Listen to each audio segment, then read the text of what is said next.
Now, I'll move to another area, which is, highly talked about in AI search, which is about citations. Now, I'll share a research paper at the end of this call. We did this for the Australian insurance brands. The data that we sourced, collected, processed, that also kind of, I would say it has more detail in it, but at a high level, what we found is that citations are a measure of brand authority. Like, how trusted is your brand? I think the new world, what's happening in AI search is called trust engineering. There are multiple different ways to explain it. We use the word topic authority or brand authority, right? And what we measure is when we just like, does your brand have heartbeat?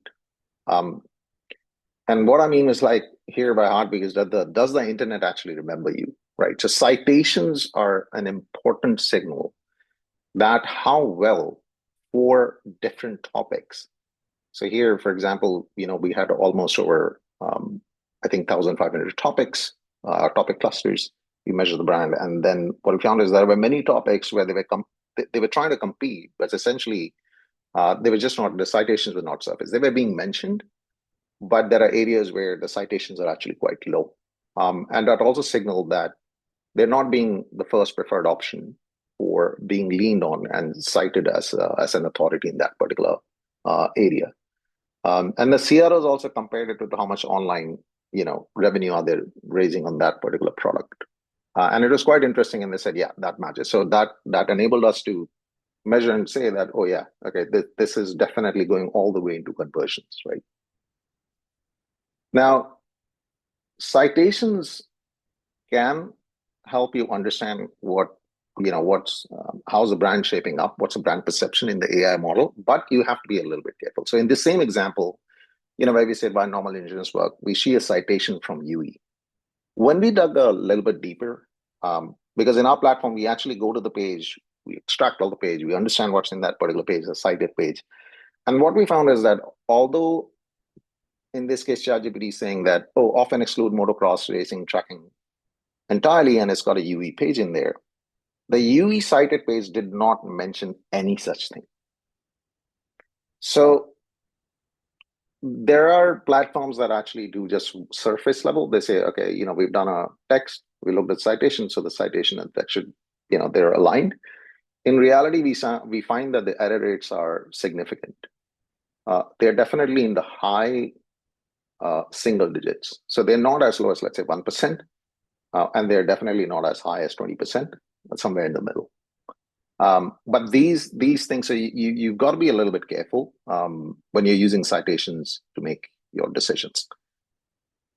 What citations are extremely good for is to define how your product and service features are represented in the AI search response. So in this case, for example, when I looked at National Motorcycle Insurance, here we look at like it mentioned, their insurance covers gear cover replacement options. It picks that up exactly from their page. Right? So this is their page. It picks exactly all those things and then brings it back. So for product and service features, the AI is doing all the fact checking on behalf of the customer.